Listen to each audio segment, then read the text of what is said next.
Welcome back to another Boxscore Geeks show. I'm your host, Dre Alvarez, aka Nerd Numbers, and we have the whole gang together. Patrick Mitten, on in voice only, I guess, this week.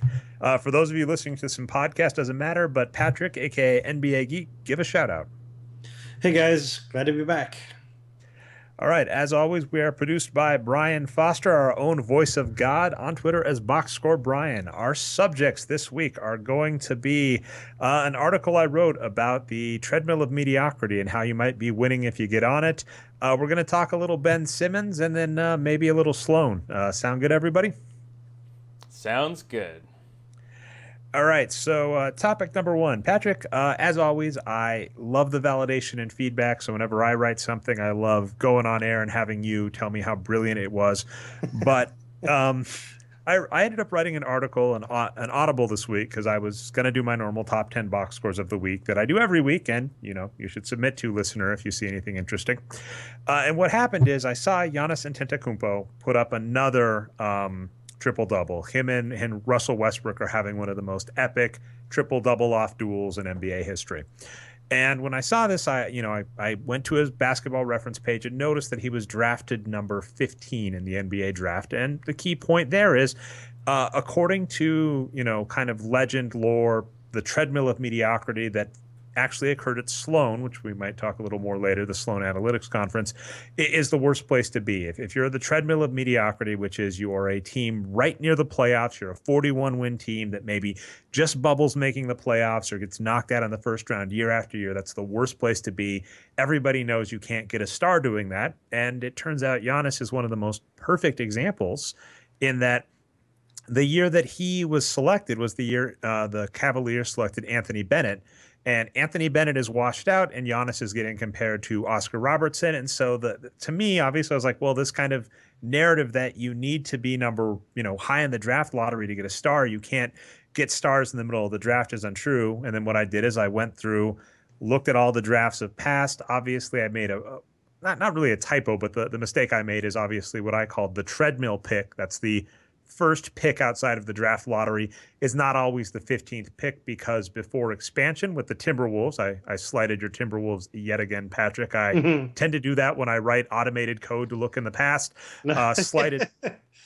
I mean, the Timberwolves are the classic example of why getting out of the Treadmill of Mediocrity doesn't help. I mean, for 8 years, they were in the Treadmill of Mediocrity when they had Kevin Garnett, and it was the standard knock on them. They can't get out of the first round. If only they played in the East, et cetera, et cetera. And then they had one good run in 2003, and then they were, back on the Treadmill of Mediocrity. And so that's a terrible place to be, says everybody. So let's trade away Kevin Garnett for a bunch of young assets. And, 12 years later, they still haven't made the playoffs. I mean... Well, and then they did the exact same thing, right? They get Kevin Love, they kind of creep back. They don't make the playoffs, but they're near the top. And then what do? They blow it all up. And, anybody that thinks that Andrew Wiggins was, favorable compensation for Kevin Love is just fooling themselves. Now, they did luck into Karl Anthony Towns, but I can't wait to see how they mess that up in the upcoming seasons. Oh, yeah, there's many ways they can mess that up. I mean, for me, the big problem of the Treadmill to Mediocrity is twofold. One, it's that, there's no evidence behind it. It's just something some guy said once, and then everyone latched onto it as if it were fact without actually looking at the numbers. And the other is the fact that there's no treadmill. If you look at the teams that are, in that sort of 41-win range, some of them are trending up and some of them are trending down. You look at teams like Oklahoma City, look at them. They sucked, and then they got better, and then they turned into contenders. Well, if you kind of look at that year in between when they sucked and then they were contenders, they were, a 45-win team? I think was their first sort of winning year. The truth is that if you're going to go from terrible to contender, it never happens in 1 year, and it absolutely positively never happens purely from the draft. If you look at every team that made like a 40 game swing turnaround like the Celtics in 2008 or the Spurs in 1998 or whatever. It's because either they had some players coming back from injury or they did some kind of major acquisitions through trade. The Celtics did a huge revamp and got Kevin Garnett and Ray Allen and etc. And those two acquisitions were much more important than anything they would have done in the draft. If you look at the Spurs in what was it, 98, I mean, sure, they got Tim Duncan, but more importantly, they got David Robinson back, who was an MVP caliber big man. Well, what's also key on both of those examples that you just labeled, Tim Duncan, right? I think they were the fourth or fifth best worst. Sorry. Well, sure, yeah. I mean, they didn't even have they didn't have the best shot at Tim Duncan. But the point I'm making is that every team that follows this quote unquote OKC model that rebuilds through the draft, every single team, unless there's some kind of a big acquisition along the way, every team goes through a period of mediocrity. You don't go from 18 wins to 60 wins. You go from 18 wins to 30 wins to 45 wins to 50 wins to 60 wins, right? I mean, you could look at every team that does this. Golden State's probably a good example. Oklahoma City's a good example. You have to go through that year or two where you're sort of mediocre. Your players aren't good enough yet to be championship caliber. You don't have all the pieces yet. You have to get there. So this idea that, okay, the mediocrity sucks, I should blow it all up to get to zero again because it's way better. It's crazy because you know what you're going to be in 3 years? Mediocre. You're just going to be right back where you are right now in 3 years, and all you're doing is you're hoping, okay, if I hit the nuclear reset button, when I get back to this position in 3 years, my future self will somehow make much better decisions, and my future self will be in a much better position in 3 years than I am now, because in the next 3 years, I'm going to make brilliant roster moves. And it's absurd. Your future self is going to make all the same mistakes that you're making now. Your future self, your future team is going to be in the same position that you are now. So you're just throwing the clock back 3 years because you think that somehow getting worse to get better is a thing. So it's not the treadmill of mediocrity. It's the hamster wheel of NBA management where they keep falling out of the hamster wheel every 3 years because they think, well, I spent 3 years rebuilding. I'm not a contender, and somehow I blew all my money on this crappy mid-level free agent I don't need. So I guess I'll just hit the reset button again. Oh, sorry. And sorry about that. I was letting my wife know we were podcasting. But and then also what I was going to say is what I notice is everybody assumes that if you get the top draft pick, you've got a better shot at getting a star than you would if you're that 41-win team. And what's funny is, the Houston Rockets are an example of this, of, finding random stars that kind of fall into their lap. Kevin Garnett, as you mentioned, is another example of this. The thing that bugs me that nobody seems to find, this is like trying to look for patterns and missing it, is that the key to becoming a contender is lucking into a star. And how you luck into a star kind of varies, and you just kind of have to be ready for it. If you're Greg Popovich eating a hamburger and you find out you got the number one pick, you take Tim Duncan and you love it. If you're the Celtics and the Timberwolves call you and say you got a bunch of draft picks and we've got Kevin Garnett, do you want to talk? You take it. But what's funny is these teams seem to think that if they preemptively do that, right, if they preemptively get a bunch of draft picks or preemptively go high in the draft, that, the player will be waiting there for them. And that was one of the responses I got when I made the Anthony Bennett claim. They're like, well, it was a crappy draft. I was like, well, okay, that's true. Then what's the point? If you're going to tank and then it's possible at the end of that draft, there's nobody there waiting for you, why are you tanking? Yeah. I mean, I think so first of all, let me just get rid of this straw man. I don't think there's very much argument that the 10th pick or the 15th pick or whatever has less value on average than the first pick. There's no question the first pick is better than the 15th pick on average. The expected value of that player is going to be better. But the point is the differential isn't big enough to warrant, because again, you're resetting the clock by 3 years. You're assuming that the difference between, let's say I just play now and I take the 15th pick for the next 3 years, or I tank now and I take the 7th, 8th, and 1st pick in the next 3 years, what's my expected value going to be? And is the difference going to be worth all of the enormous financial and other sacrifices I'm going to have to make in order to be as bad as I want to be by tanking? That's the question, because we don't even factor in the financial considerations that, considering the NBA's salary structure, most owners make their money through the playoffs, right? I mean, a team that has one playoff series will just make more money than a team that has none. Well, I There's mean, simply no question about at this this. point, basically, if you make the playoffs and haven't traded around your, well, actually, the funny thing is, if you make the playoffs, you're probably guaranteed. My dogs want to chime in on this. You're probably guaranteed a couple million.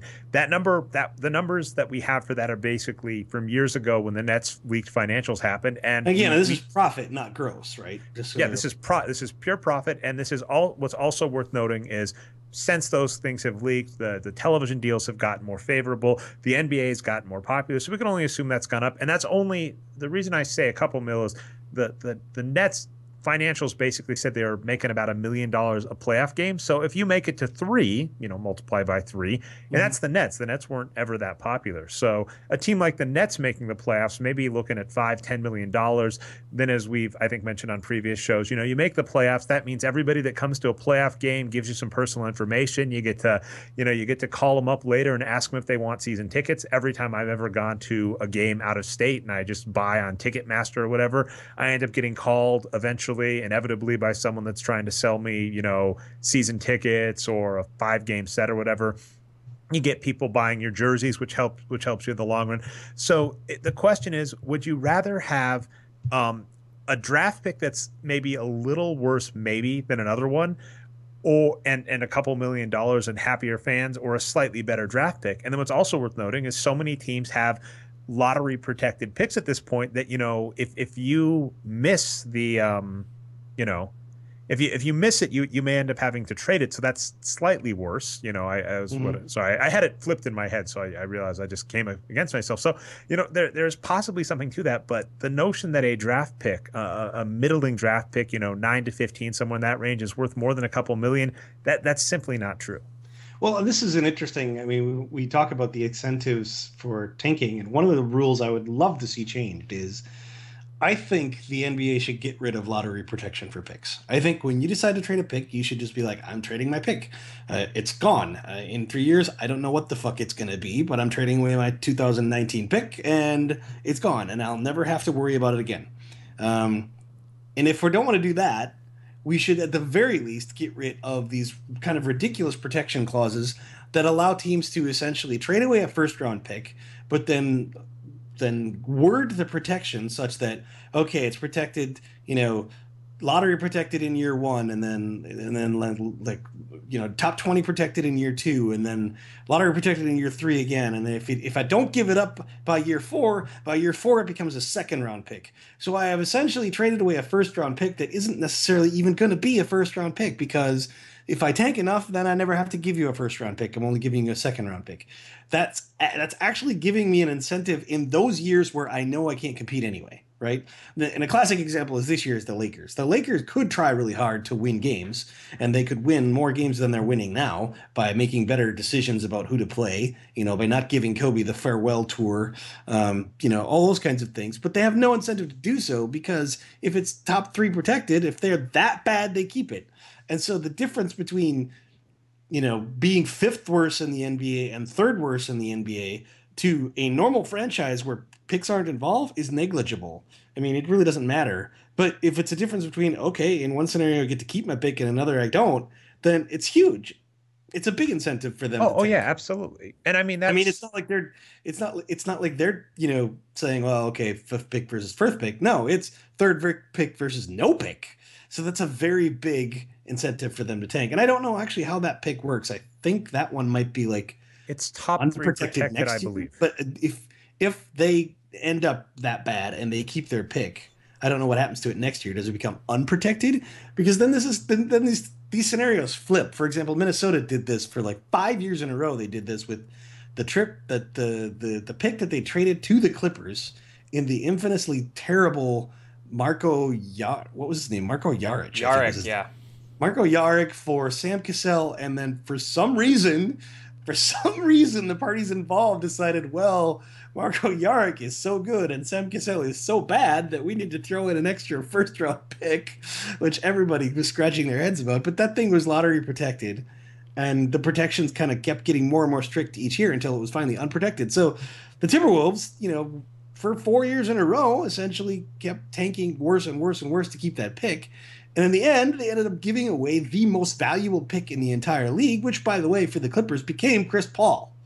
So here's the thing, like, if you're Minnesota, why not just bite the bullet and give them a fucking, number 15 pick in year one, as opposed to just taking players over the years and then finally giving them a totally unprotected pick in year four.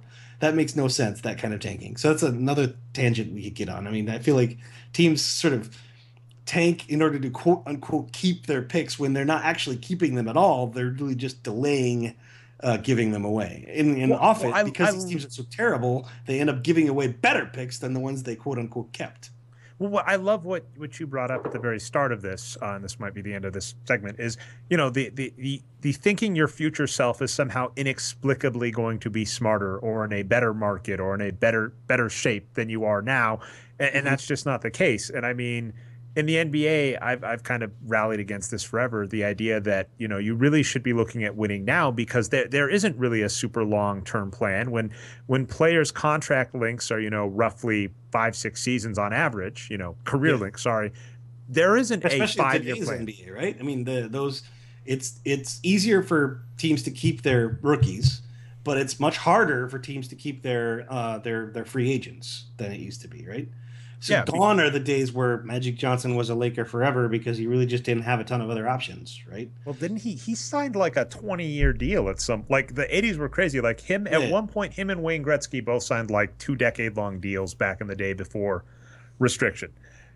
But and then obviously just to wrapping it all together back to the original piece I wrote was just the fact that there are still stars in that range. That was the key point I wanted to bring, because the argument everybody brings up is there aren't stars waiting for you, and that simply isn't true. Some of the best players in the NBA have been taken in the middle of the draft. Some of the best players in NBA history have been taken in the second round. Some of the best players in NBA history, looking at Ben Wallace, went undrafted. So this crazy notion that there is not talent to be found anywhere except outside of the draft always kind of drives me batty.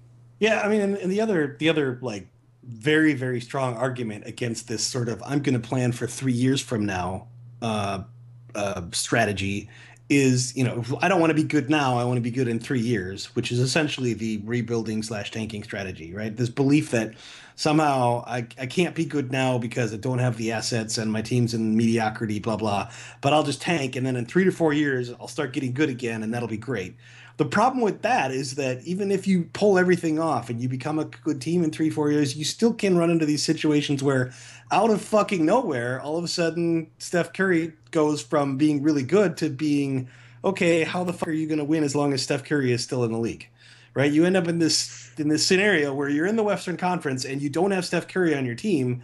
So how do you win? Or Kawhi. I mean, that's the other stupid part, I mean, even right? the Spurs are probably going to be, I think the Spurs are probably going to be the greatest second place team of all time this year. I mean, I think this is a team that is probably top 20 in NBA history, and they're probably going to lose to the Warriors, right? It's going to be close. It could go either way. Our resident Homer fan, Brian, has gone both sides on that. So, but okay, so let's even put Kawhi in there too. But what if you're not one of those two, right? Because right now it is extremely hard for me to see any of those like 3rd, 4th, 5th seed teams in the West having a prayer of a chance against either the Spurs or the Warriors. Without injuries, I don't see Oklahoma City or LA or Houston or any of those teams competing with the Warriors. So what if you did all this, like 3 years ago, you did all this tanking and you did all this planning, everything worked out perfectly, and you get all these great players, and suddenly you got a 55-win team, and oh, shit, 55-win team's just not going to be enough for the next 4 years, looking at the Warriors and the Spurs, unless some major injuries in one of those teams happens. And so all of your planning, might as well just throw that shit out the window. Dre, I've got a theory about this. Oh, what do we got? So first off, to add to your point about the playoffs and making money there you can actually just buy full first-round draft picks. That's happened at times for a few $1 million. So the amount of money you're making, you could buy a full pick instead of improving your other pick. That makes no sense. But here's my theory. I think it's management kind of selling a bill of goods to the ownership group. Oh, absolutely. They're looking for excuses, right? They're saying, okay, if we say we're tanking, we don't have to be good for a few years and we're going to save our asses, right? Because if they say, because let's say if the three of us somehow get a job in an NBA front office, which will never happen, but we'll be like, look, we got to win right away. We got to start trying to win. We might get fired sooner than a tanking GM. Oh, absolutely. I don't know if that's true. I mean, it depends on how much you win. Like, for example, like, let's look at Portland. Everyone was convinced in this offseason that they were tanking, whereas we kind of looked at their roster moves and thought, no, it kind of looks like they're trying to keep winning and do so cheaper than they used to. Like, we loved their decision making, right? And everyone seemed surprised except us. We were like, well, but Amino's pretty good, and Mason's pretty good, and like they got some pretty good players there. I mean, I know they don't cost as much as the players they gave away, but those are still good players. And that could be very interesting, because if they keep doing that same thing, then maybe suddenly in a year or two, this is a 55-win team with a low payroll. And would you rather be on the treadmill of mediocrity, or would you rather be at a 50-win team with a low payroll, right? Where you're in a position to say, well, I'm a 50-win team, and if I wanted, I could go out and sign a max player next year. That seems like a much better position to be in than a 18-win team with three guys that might be stars in 2 years if everything happens the way we want it to happen. So is it more of a ladder, Patrick, than a treadmill? Like you can fall up and down the ladder each season? I believe very firmly that it's a ladder. Yeah, it's absolutely a ladder. And so you could choose to like jump off the ladder and get in the bottom rung again, but that doesn't mean that you've jumped onto some secret elevator that lets you bypass the, rungs 6 through 10 on the ladder.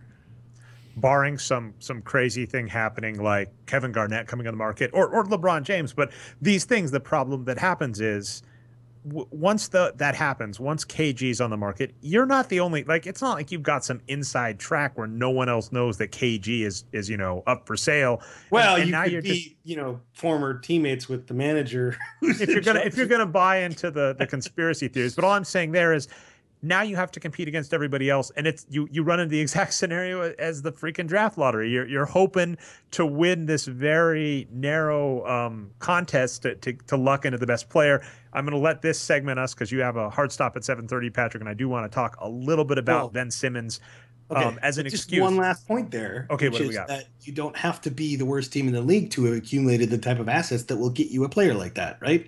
I mean, Houston had the assets it needed to grab James Harden. And people forget this, but Boston was kind of on its way and improving when it grabbed Kevin Garnett. They had already acquired Ray Allen. So, I mean, even if that Garnett trade had never happened, they probably would have been like a 40-ish win team, right? They were on their way and improving at the time when they had already given up some assets to Seattle to get Ray Allen. So they had already done that sort of, okay, we took the step from terrible to mediocre. But they still had enough assets left to get Kevin Garnett. Yeah, and I mean, and their step, like they basically were in a great spot where they're like, step one, acquire a star. KG said no, they acquired a different star, and then as you're mentioning, if we're talking the ladder, they still had enough space on the ladder to go, okay, step two, acquire a second star, and so they just did it all in 1 year, but it was definitely distinct steps. I mean, I firmly believe Ainge would have made that trade for Ray Allen even if Garnett hadn't been in the picture, right? And I mean, the fact that Ray Allen was there made Garnett change his mind, but they still were like, okay, we need to get a guy like Ray Allen so that guys like Kevin Garnett, it might not exactly be Kevin Garnett, but some other guy will say, oh, you guys are getting better. I want to play with you now. So, I mean, they took that step to quote unquote mediocrity and then still had a bunch of assets left. And Boston's been doing that for years, by the way. You don't have to be the worst team in the league in order to collect a bunch of assets. Nope. And speaking of an asset that people are wanting to acquire, Ben Simmons. Now, this is what gets interesting. Ben Simmons was kind of the de facto number one pick, number one prospect going into the season. And through most of this year, if you look at his stats at LSU, he has been crushing it. And the reason I'm such a fan of Ben Simmons is if you look at everything that should make you want a player, he's a big, we just did the revamp. Maybe we'll talk more about the position adjustment when we don't have a news heavy week at some point in the future. But, the NBA, bigs are a good thing. You want bigs. So you got a big that can do everything. He can pass, he can rebound, he can shoot. Big wingspan, everything you want, except the one thing he was lacking is he didn't play for a team that won, and he played a horrible game that ended up getting LSU knocked out, and they don't make it to March Madness. Wait a minute. I have an important update. I'm afraid that Giannis has sat down and only has I 9 assists. I did. I actually saw that, and I decided not to say anything. I didn't want to detract. But yes, if you were on the Damn Gian, it! Doesn't if their coach know this could cost him a spot in the box score stats of the week? I'll let him know. Oh, that still was a pretty good. I mean, he got like I think like 18 points, 12 rebounds, and 9. That's still pretty good. We'll see. And I'm It's still pretty good, but that's the magic threshold is yeah. important. I do, yeah. Like last week, I definitely, if we're talking about my weekly column BSG top 10, I do have a fondness in my heart for triple doubles and the number 20, irrationally so, where I know stuff gets bumped up or down the list. Case in point, last week, Russell Westbrook had a 20 assist game, had an assist taken away after the fact, and got bumped down the list as a result.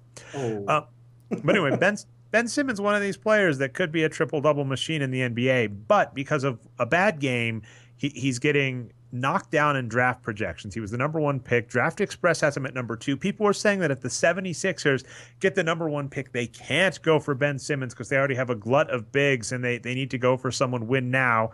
We know your thoughts on that from past, Patrick. But this just amazes me that to see, like, the NCAA shows so many irrationalities of teams to see he's on a bad team. This weird thing that people can't explain, that good players can play on bad teams. His stats are hollow was another claim. He had a bad game. They're knocking his leadership.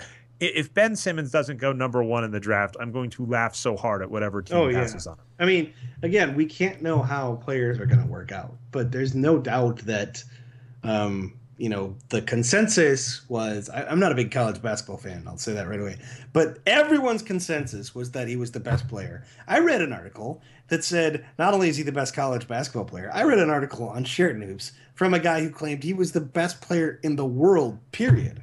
And I'm not reading this into this. The way he wrote it was very clear. He meant like including all of the NBA players, which, by the way, I'm just like back away slowly from that comment. But still, like, we're talking all these people convinced he's the most amazing talent in the draft.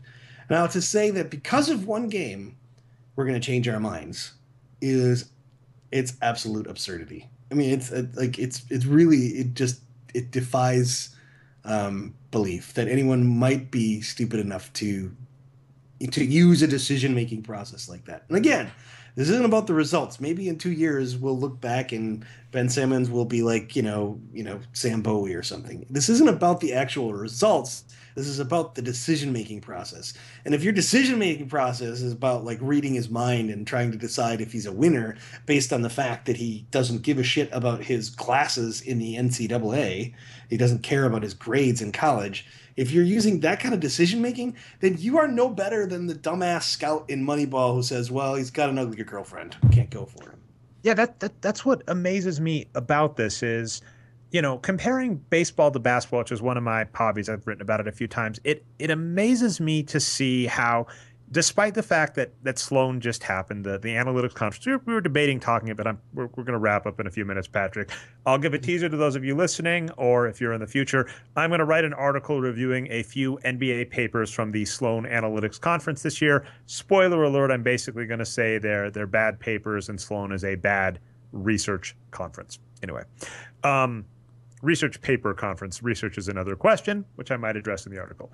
But it seems weird in the NBA to still have this hatred of stats. And one of the things that we talk back and forth all the time is just how much people overreact to small sample size and how they just can't get this out of their head where, in baseball, they seem to accept a good player can have a bad game. In the NBA, we see people turn on a dime. When the Warriors lost like one game, it was like, oh, is it over? Are they done? Are they not the best team in the NBA Remember how badly Steph Curry shot in game 1 of the finals? And people were like, oh my gosh, he's in a slump. And it's like, well, come on. He's been exposed. And then in game 2, he had not been very good either. And by the third quarter, people were writing him off. They were like, oh, the Warriors are never going to win it all, blah, blah, blah. Was it game 2 or game 3? I think it was game 3 because they won game 1 and then they lost game 2. And then in game 3, they were kind of getting blown out and Curry was having a terrible game. And then, kind of inexplicably, but possibly genius, Curry just left all his starters in there. And Curry went off for like 23 points in the fourth quarter of that game. And then suddenly everyone's like, oh, huge tactical mistake from the Cavs. They let Curry get hot again, blah, blah, blah, blah, blah. And it's like, well, wasn't it just the law of averages? If you got a guy who shoots 50% from three, the odds are he's not going to keep shooting 20% from three over a large sample. I mean, it really isn't. It's just kind of the law of averages.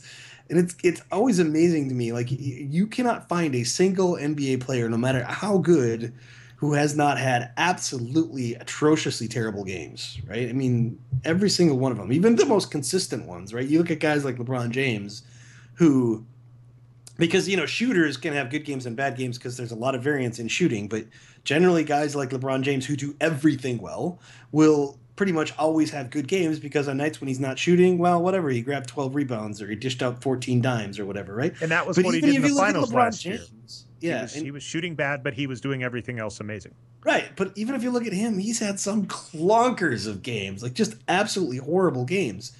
And there's just one game, right? You could have the flu. Maybe your mom called and your dog from when you were growing up died. A whole bunch of things can happen, and none of it means anything.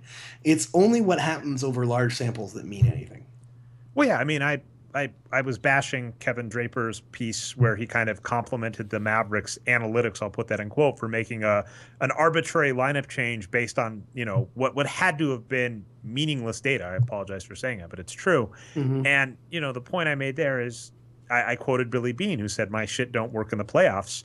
And that's a quote, Brian. That wasn't me cussing. Our producer, Brian, likes giving me crap. Oh, that's okay. We're going to have to be explicit now on iTunes, Trey. Just because or always, I hate to anytime I'm on, we're explicit. That's true.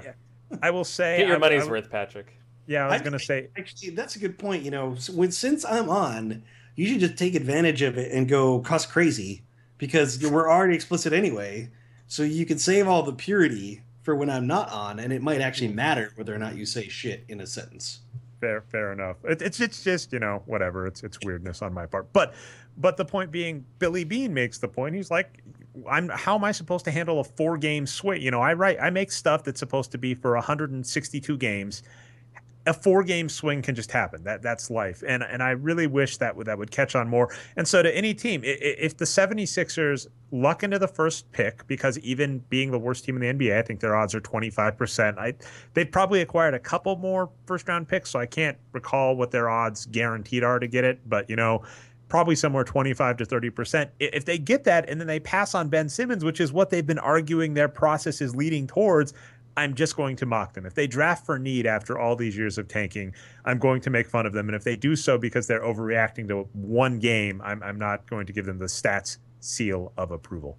That's everything I got on Ben Simmons. Anything else you want to add there, Patrick? Before we go to shoutouts? I guess let's just talk about the 76ers again. Like, let's assume they get the number 1 pick. I think they have to draft Ben Simmons, and not just because Ben Simmons is the best player available, assuming that's everyone's consensus. Again, I'm not following the stats this year, but let's just assume that's the case, right? The point also is that all these big men they've drafted, well, one of them's been injured for 2 years and has never played. Another one is incredibly overrated. I mean, so far, I'm not at all impressed with Jahlil Okafor in the NBA. I mean, oh yeah, and he has also had injuries this year too, right? So, and then Noel had a bad injury in his rookie year, and then despite showing great signs in his second year, has made almost no improvement in year 3, which is also like a huge problem for them. So they still have to be in, I mean, I think no matter what happens, they always have to be in take best player available mode until they start winning. But it wouldn't make any sense to pass up on Ben Simmons if he were the best player available, simply because they drafted the last, again, like just drafting for position over, or need over, or position over best player available. I'm convinced it is always a mistake, no matter how good your team is. But it is especially a dramatically huge mistake for teams that are terrible. Absolutely. And okay, heading into shoutouts, one thing I do want to say, Andrew Sutton has been active in the comments section, had some points on Ben Simmons, said he was the number 1 high school prospect. Absolutely. Made the suggestion that maybe he should have sat out or gone overseas. We've talked, like Paul Shirley has brought this up on past podcasts. One note is it is highly political. And if Ben Simmons tries to buck the system, it's possible that people in powers of position, agents, etc., maybe strike back on him. And so it's still a risky maneuver to do that. Brandon But Jennings what? is. So here's what I'm confused. But wouldn't whatever agent? So basically, what we're saying is he could go overseas, do something like Moutier did, and make something in the order of like let's say 4 or 5 million, right? As a realistic what he could make in China or Europe or whatever. Isn't there some agent, presumably the same one he would get if he went, after his one and done year? And we're basically saying to that agent, well, rather than waiting a year for you to get your first paycheck from signing this player to a rookie contract, we're going to Interesting. give you a chunk of the 5 million he's going to make in year one. I don't understand why the agents would be in the pocket of the NCAA. Now, there might be some who are like there might be some who work a lot with coaches, and essentially that's how they get most of their deals by being friends with coaches and being introduced to players on the side. All wink, wink, nudge, nudge. I'm sure breaking all kinds of rules. There's probably some of that, but for the most part, you're basically saying to any future agent is like, well, in addition to all that NBA money you were going to get from me, you're also going to get an extra couple 100,000 for giving me that 1 year contract in China or Europe or whatever. That seems like easy money. Um, I think the biggest argument for players like them is essentially the sort of draft stock presence, because if you're not on national TV every couple nights, it might be harder for teams to draft you. And then there's obviously going to be some players who just don't want to live overseas, who are not very comfortable living overseas, who would be miserable in that year overseas. Some kid who's never left home and doesn't really want to leave home and doesn't really want to be in that foreign culture and isn't ready for that kind of an infrastructure. I mean, I could see how that'd be very hard for your average 18-year-old to be suddenly in the middle of Germany or China or whatever and away from your standard support group, and they don't want to do that. And to them, it's not a matter of money, right? It's like it's worth it to them to not, and that's totally a fair choice. But from a pure economic perspective, that's what every guy who's projected to go top 10 should do, in my opinion. And you did. I don't want to take us over, so I'll give this exclamation point and go on. Patrick, is there's also the fact books that talk about basically the status of a lot of draft picks where they come from less affluent neighborhoods, etc. Maybe don't even know the support system or whatever, like to do the overseas thing. It's very rough if you're struggling to make ends meet, and the NCAA says you hurt your eligibility if you talk to anybody in the know to even get into a position where you would understand how to get to Europe and get a good contract there. But that'll have to be a subject for another podcast. We are on time, and so we are in shout out territory. Thanks again, Andrew Sutton, for commenting in the comment section. Patrick, you had at least one hilarious shout out, possibly more, so I want to hear what those are. So my first shout is actually to John Amici, who was on a podcast this week with Coach Nick, who I seem to be shouting out every week too. That's fair. I was very impressed with that interview, and I just really loved the way he talked about not just about issues about what it was like to be in the NBA when you're kind of a bit of an outsider, because he was both foreign and gay, and his issues with coming out later, but mostly they just talked about basketball, and I thought he had a very sort of refreshing insight into basketball that leads me to believe that he would totally be at home in sort of in our sorts of discussions about the game, about how we value efficiency over volume and things like that. And it was a very insightful and great podcast, which you should totally check out. And apparently he does a show once a month with Dan. I want to say it's Labatard, but I don't know how to pronounce his name. That's right. Yeah, Labatard. Which I didn't know, and I'm definitely going to start listening to that too, because just he's definitely brings a fresh sort of outsider's perspective to the NBA that you don't get from here, because obviously he's for those who don't know, he actually is an Englishman and lives in England 3 weeks of the month. So he kind of brings an outsider's perspective to the game, which I find really refreshing, and it was fun to listen to. And so anyway, that's my shout out. That was a great podcast. You guys should go listen to that. Awesome. You don't want to do the pug or loaf of well, bread? That's another one we could put in the show notes, but I don't know if it's very easy to talk about it on air. But there's basically I think they've become memes too, but these are interesting image tests for image recognition software where you got a bunch of pictures. It's like, is this a sheep is this a sheepdog or is this a mop? Is this a puppy or a bagel? is this a Chihuahua or a what was it, muffin? And the pictures are actually like, as a human being, you kind of look twice, and as a computer, it's really hard to imagine how you would train a computer to recognize the differences. Funny, that was actually some of my graduate studies, so that I'm looking forward Okay, to so that. if you visited that link, you know exactly what I'm talking about, and it's hilarious, right? Oh yeah, well, I mean, It's called Deep Learning Training Set.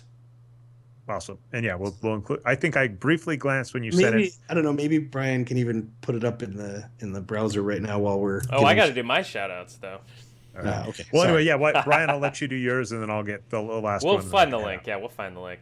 No, so speaking of machine learning, actually, shout out to Google's, AlphaGo. You know where I'm going with this, Dre, who beat Lee Sedol in the game of Go, the 3,000-year-old game that has 10 times more positions than chess and has been really difficult for computer AIs to crack. Beat Lee Sedol, who's been the best player of the past decade, even though he's not the best player right now. I think he's still like top 10. He no longer is. Yeah, let's not give it to him. He's still like top 10. He's not bad, and he lost 4-1 to Deep Go. And I actually watched 2 of the full matches. They were like 3 hours long. Very entertaining stuff, even if you don't know anything about Go. So I enjoyed that quite a bit. And just quickly, it is March Madness starting this week. I know you guys don't like college basketball, but I'm pretty excited for it, even though I haven't been watching as much this year. So I have to give a shout out to the Curtain of Distraction.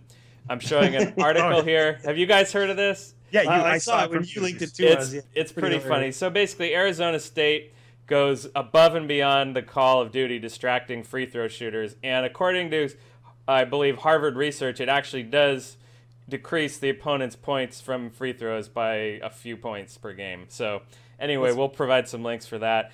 And another kind of celebration kind of thing, well, I won't spoil it, for the audio listeners. But anyway, Kentucky had a great celebration as well recently. So sports is fun. College basketball is fun. Even the NCAA isn't. So, yeah, I'll be watching some games this weekend. Oh, another shout out to Seth Byrne, who we love on this show. He's been doing a lot of stuff with NCAA, prognostication brackets and all that. So check out his blog for sure. We'll provide a link. That's it for me. And I'll give one more note on the I think it's AlphaGo, and it's Deep something, I think is the name of the program or whatever that Google uses. DeepMind maybe? I think it's DeepMind. Yeah, I think it's DeepMind, and AlphaGo is the Go program. It basically was a sports punditry thing where you had like 2 announcers at the end, except at the end of one of the matches where basically I think it was either 2-0 or 3-0 when AlphaGo got there. They basically had kind of an existential crisis at the end of the show, and I thought that was hilarious. Like, it would be funny to see at the end of basketball games where the announcers start discussing the ramifications of this game for the limits of humanity and curing cancer and stuff. And I found that amusing because I was watching. I was like, oh, this is sports, right? This is, watching people analyze a sports game while it's on, except at the end of the game, they start discussing, the singularity and the future of mankind, which I found hilarious. Another shout out, last shout out I'm going to give is Zootopia. If you haven't seen this movie, it's the best movie I've seen all year. One of the most clever, it's an animated movie, but it has got to be the most clever and appropriate movie right now in media, which is remarkable to me. So if you haven't seen Zootopia, go check it out. That gets my shout out for the week. That's what I got. That's been our show. We are the Boxscore Geeks Show. If you found us not through the site, we're on boxscoregeeks.com. You can also find the show on iTunes and Stitcher. Vote us up, helps us out. We go live every week, twitch.tv/nerd numbers. You can watch live. You missed the live show, you can catch rebroadcasts on YouTube channel Nerd Numbers. Additionally, if you see a fun box score that you think I should link on my weekly post, you can tweet it to me, #BSG Top 10. With that, we will see you next week.